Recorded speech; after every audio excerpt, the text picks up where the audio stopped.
Magandang umaga po! Ako po si Sofia Lorraine. Kami po ang baitang anim sa Paaralang SCASI.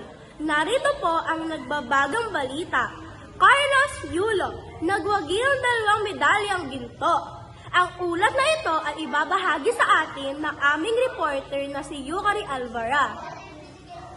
Sa pinakabagong balita, kinilala si Carlos Yulo bilang kampiyon sa larangan ng artistic gymnastics. Si Carlos Edriel Puquiz Yulo, isang Pilipinong gymnast at nagkamit ng 2 gintong medalya sa Paris Olympics 2024 sa mga event ng floor exercise at vault.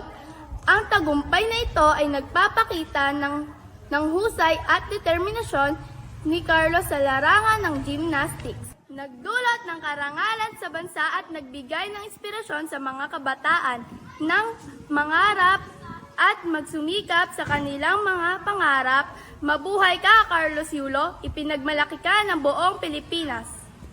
Ako natin ang 2-time gold medalist na si Carlos Yulo. Ano pong mensahe niyo? Salamat po na naawit ko ang buhay at nakuha ka tayo ng 2 gold medal. Maraming salamat po. Kasama po natin ngayon ang mga magulang ni Carlos Yulo. Mami, ano po masasabi niyo sa inyong anak? Anak, Carlos, mahal na mahal ka namin. Proud na proud kami sa iyo ng mga kapatid mo. Patuloy ka namin susuportahan sa gusto mo. Laking pasasalamat ko dahil nung maliit ka pa at wala akong maipakain sa iyo, hindi ka nagtaling ng galit sa akin. Huwag ka sanang magbabago sa kabila ng mga medalya na nakuha mo. Mahal na mahal ka namin, anak. Mahal na mahal ka namin, anak. Proud na proud kami. Yung sinabi ng nanay mo, gawin din ako. Proud na proud kami kasi ang dami mo nakuha ang medalya. Susuporta kami sa iyo lagi. Hi girls! Pag heavy and sticky ang hair, nakaka-conscious. Worry no more! Just flip it. Try Palmolive Naturals Intensive Moisture Shampoo with its new advanced formula. It leaves hair magaan soft, kaya we girls just flip it. Have a great hair day!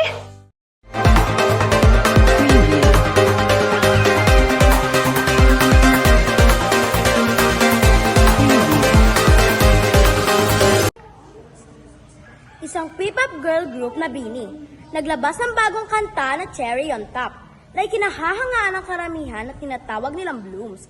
Tulad ng kanilang nakaraang kanta na Pantropiko, Salamin Salamin at Karera. Ito ay naging sikat sa mga social media. Ibabahagi ito ng aming reporter na si Liana Grain Kapinig.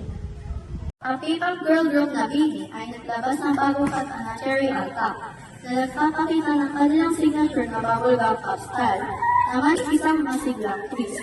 Ang kanta ay naglalarawan ng mga babae bilang matamis at anghang na nagpapakita ng kanilang pagiging masigla at malakas. Ang kanta ay unang ipinikalala sa publiko sa kanilang 3 gabi Miniverse concert noong June 28 to 30 sa Newport Theater. Ang kanilang performance ng Cherry on Top ay naging isa sa mga highlights ng concert na nagpapakita ng pag-unlad at pagiging handa sa mas malaking yugto. May bloomers po kami dito na interviewin. Ano pa ang mga pangalan niyo? Ikaw po? Crystal po. Sino po ang mga balis mo sa BINI? Si Ayerson. Ikaw po? Sige ka rin, baby ko!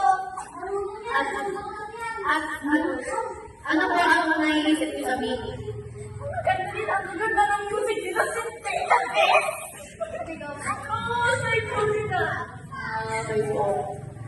I'm Liana Grain Kapinig, performing. Tara nga pare, kakapagod. Puno na tayo dyan. Oy mga pare, ano kaya masarap na kainin? Oy, mga pare, may dalang pala ako mga merienda sa inyo. Ay, yan o, kumuha na kayo. Kayo? Sarap nito. Sarap nito. Flavor nito, mocha. Puno! Wow, milk.